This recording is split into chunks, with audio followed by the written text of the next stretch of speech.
kabar anak-anak Bapak? Bapak doakan semua dalam keadaan sehat walafiat, tidak kurang satu apapun. Nah, pada pertemuan kali ini kita akan coba membahas tentang sistem reproduksi pada manusia.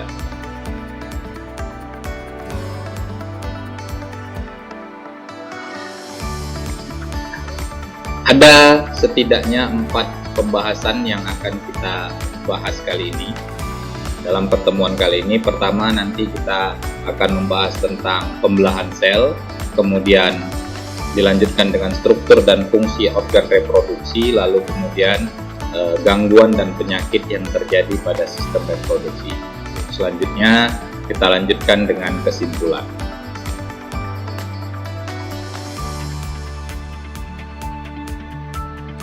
Nah, masuk pada pembahasan yang pertama. Pokok bahasan yang pertama yaitu tentang pembelahan sel.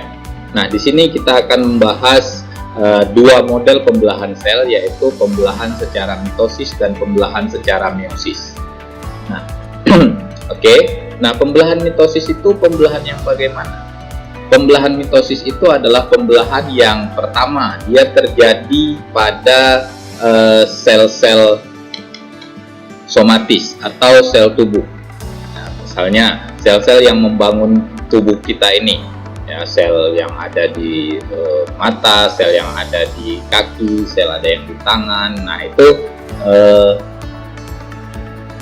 pembelahannya adalah melalui pembelahan secara mitosis. Lalu kemudian pembelahan mitosis itu adalah pembelahan yang berlangsung selama atau dalam proses pembelahannya itu berlangsung satu kali saja dan menghasilkan dua sel anakan yang memiliki sifat yang sama dengan induknya atau disebut dengan istilah diploid. Ya, jadi sifatnya itu sama persis dengan sel induk awalnya. Kemudian yang ketiga, tujuan daripada pembelahan secara somatis ini adalah untuk menghasilkan, memperbanyak jumlah sel untuk proses pertumbuhan dan perkembangan. Nah, ada 4 tahap yang dilalui dalam proses pembelahan secara mitosis. Yang pertama ada profase, kemudian ada metafase, ada anafase, dan terakhir ada telofase. Nah, sekarang kita bandingkan dengan pembelahan secara meiosis. Oke. Pertama, dalam pembelahan secara meiosis itu terjadi pada sel-sel kelamin atau sel gamet. Ya, sel gamet jantan ataupun sel gamet betina. Kemudian melalui 2 kali pembelahan, dan dalam proses pembelahan itu menghasilkan 4 sel anakan yang baru. Nah, sifat dari sel anakan itu bersifat haploid atau setengah. Sifatnya tidak mirip, tidak sama dengan sel induknya karena kromosom yang dihasilkan hanya setengah dari kromosom sel induknya saja. Kemudian yang ketiga, dalam pembelahan secara meiosis itu ya, memiliki tujuan yaitu menghasilkan sel gamet yang baru melalui proses gametogenesis. Oke. Nah, kemudian tahapan-tahapan yang dilalui dalam pembelahan secara meiosis itu karena tadi pembelahan secara meiosis itu berlangsung 2 kali, maka ada meiosis 1, ada meiosis 2. Nah, di setiap pembelahan secara meiosis itu tetap berlangsung prosesnya sama seperti pembelahan mitosis, yaitu ada tahapnya profase, kemudian metafase, anafase, dan telofase. Nah, ini di layar kamu bisa saksikan, kamu bisa lihat di situ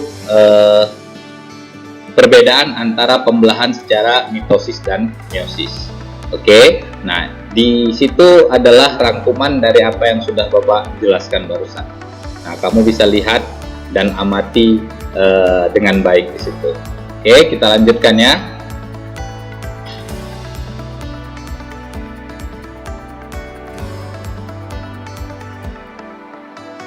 Nah, selanjutnya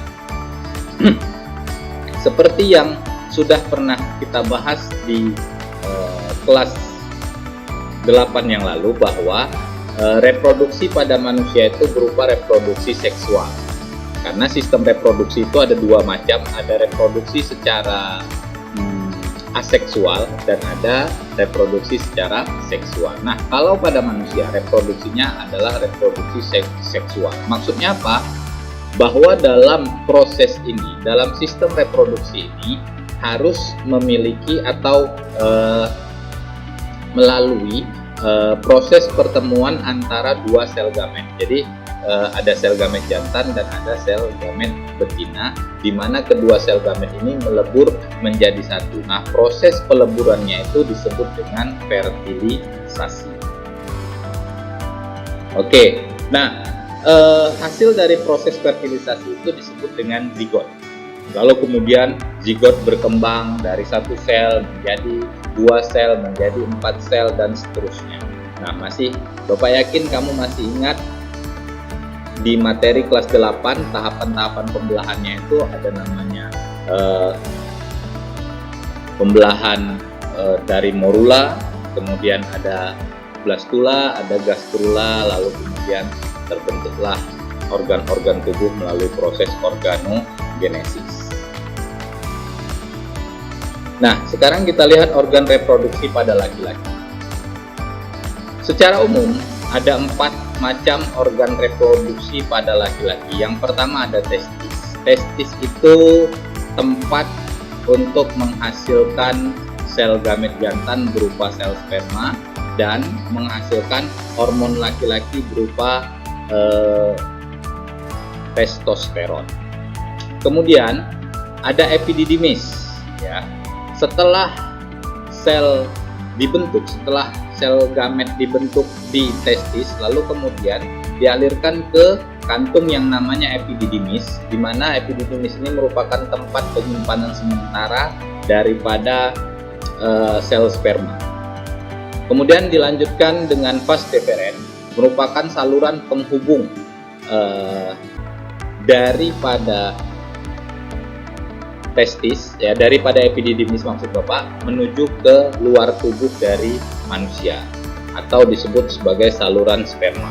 Lalu kemudian yang terakhir ada penis. Nah, penis ini merupakan saluran kencing dan saluran untuk mengeluarkan sel sperma.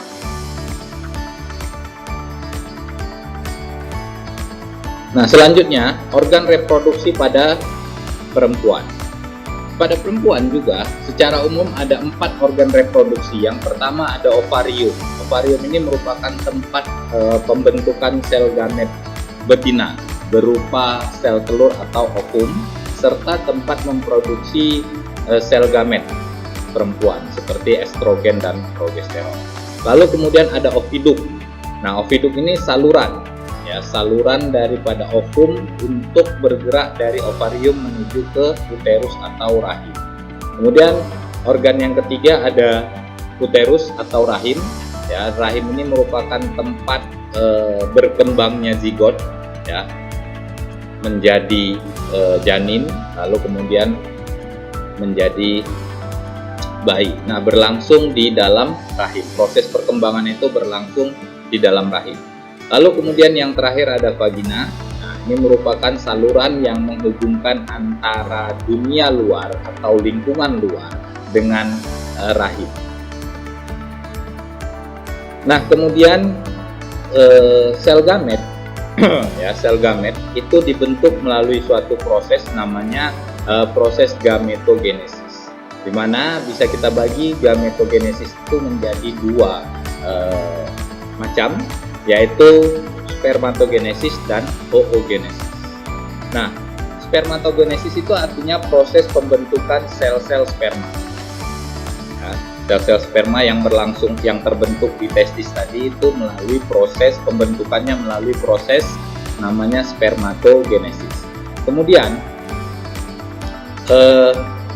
pada perempuan itu prosesnya namanya oogenesis, proses pembentukan sel ovum atau sel telur. Nah, pada gambar kamu bisa lihat perbedaan antara proses spermatogenesis dan oogenesis. Nah, dalam proses spermatogenesis, hasil akhirnya itu menghasilkan 4 sel anakan yang baru yang bersifat haploid. Tadi haploid itu artinya jumlah kromosomnya tunggal, ya, setengah.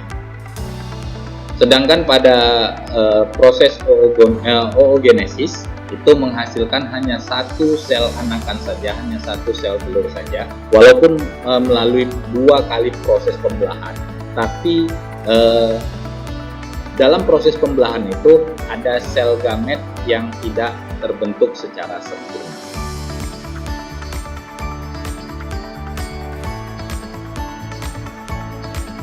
Nah, selanjutnya kita masuk kepada gangguan dan penyakit dalam sistem reproduksi. Ya, ada beberapa gangguan. Yang pertama ada namanya gonorrhoe. Ya, gonorrhoe ini adalah merupakan satu penyakit yang disebabkan oleh bakteri. Ya, bakteri ini bernama Neisseria gonorrhoeae. Ya. Nah, di mana ketika seseorang terkena bakteri ini, maka gejala awal yang dimilikinya adalah rasa sakit dan keluar nanah daripada urin. Jadi waktu dia mengeluarkan urinnya itu mengeluarkan nanah. Kemudian kalau pada perempuan itu keputihan itu berwarna berwarna hijau ke kuningan atau kuning hijau pada wanita, ya. Jadi ketika wanita mengalami keputihan, warnanya itu berwarna kuning hijau. Nah, kemudian sifilis. Nah, sifilis ini penyakit menular disebabkan oleh bakteri namanya Treponema pallidum. Nah, gejala yang dimiliki oleh penyakit ini adalah luka di sekitar bagian di mana tempat masuknya bakteri tersebut. Nah, biasanya ini terjadi pada daerah di sekitar kelamin. Lalu kemudian ada HIV atau AIDS, ya. Human Immunodeficiency Virus. Oke, virusnya bernama HIV, menyebabkan penyakit AIDS, di mana penyakit AIDS ini adalah satu penyakit yang menyerang sistem kekebalan tubuh, sistem imunitas, sehingga sistem imunitas pada manusia itu terus menurun. Oke, nah yang terakhir ada namanya epididymitis, ya. Nah, ini merupakan satu penyakit, kalau dari namanya kita bisa sambungkan ke organ yang ada pada organ reproduksi laki-laki, yaitu epididymis. Nah, epididymitis itu maksudnya adalah peradangan yang terjadi pada saluran epididymis. Nah, ini disebabkan oleh infeksi, ya, infeksi atau karena penyakit menular seksual. Nah, itulah beberapa gangguan dan penyakit yang bisa Bapak sampaikan. Sebenarnya masih banyak lagi, nanti akan kamu dapatkan di pembelajaran-pembelajaran berikutnya, ya, atau kamu bisa googling, ya, mencari lebih jauh lagi, mencari lebih dalam lagi, menggali lebih dalam lagi informasi yang barusan Bapak sampaikan. Nah, mudah-mudahan dengan video singkat ini Bapak berharap kemampuan kamu mulai bertambah, diawali dengan rasa ingin tahu. Jadi dengan pembelajaran yang barusan Bapak sampaikan ini dalam video singkat ini, Bapak berharap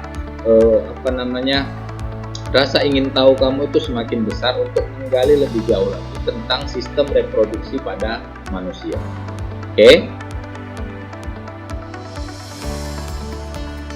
Oke, Bapak rasa sekian dulu pembelajaran kita kali ini, ya. Tapi sebelum itu ada beberapa kesimpulan yang bisa kita ambil dari apa-apa yang sudah Bapak jabarkan tadi. Nah, kamu bisa saksikan di layar ini, ya, kesimpulan-kesimpulannya dari apa yang sudah kita bahas tadi. Oke, nah untuk sesi pertanyaan nanti akan kita buka pada sesi interaktif melalui metode Zoom. Nah, kita nanti akan Zoom. Nah, di situ kamu nanti bisa bertanya tentang berbagai hal mengenai sistem reproduksi pada manusia. Oke. Nah, Bapak rasa itu dulu pembelajaran dari Bapak. Bapak tetap berdoa kepada Allah Subhanahu wa taala agar kita semua terhindar dari segala bahaya dan tetap berada di rumah. Assalamualaikum warahmatullahi wabarakatuh.